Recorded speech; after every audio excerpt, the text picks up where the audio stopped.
ایک بندوق بہت زیادہ نقصان دہ ہوگی، ایک گرہ بہت زیادہ پرانی ہوگی اور کلائی پر چلائی گئی چاقو کی دھار بہت خاموش ہوگی۔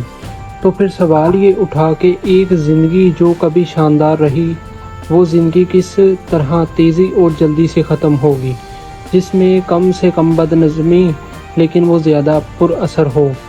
صرف 1 سال پہلے کی بات ہے کہ حالات ڈرامائی طور پر زیادہ پر امید تھے۔ خاتون کو انڈسٹری میں ممتاز مقام حاصل تھا۔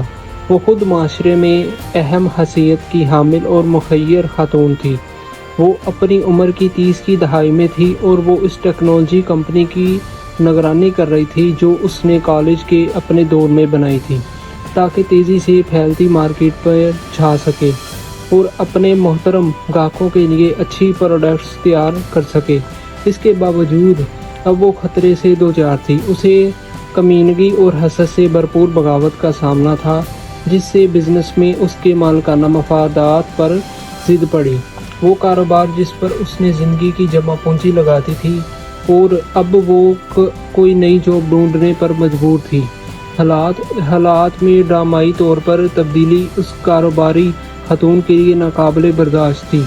اس کے ظاہری طور پر سرد رویے کے اندر ایک پیار کرنے والا شفیق دھڑکتا دل بھی تھا۔ اس نے محسوس کیا کہ زندگی نے اس کے ساتھ دھوکہ کیا اور یہ کہ وہ اس سے کہیں بہتر سلوک کی مستحق تھی۔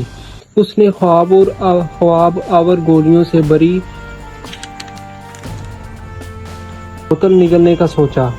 اس طرح اس کی خطرناک عادت کا کفارہ ادا ہو سکتا تھا۔ اس نے سوچا کہ میں یہ تمام گولیاں نگل لوں کیونکہ مجھے درد سے نجات کی ضرورت ہے۔ پھر اسے اپنے مکمل سفید بیڈ روم کے اسٹائلش ڈریسر پر ایک چیز دکھائی دی۔ یہ ایک شخصی اصلاح کے حوالے سے کانفرنس کا ٹکٹ تھا جو اس کی ماں نے اسے دیا۔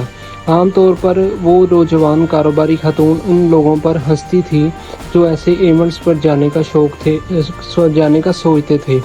وہ ایسے لوگوں کو ٹوٹے ہوئے پر کہتی کہ وہ لوگ ایک خود ساختہ گروہ سے جوابات مانگ رہے ہیں، حالانکہ ایک کامیاب اور شاندار زندگی گزارنے کے لیے کے مواقع پہلے سے ہی ان کے پاس ہیں۔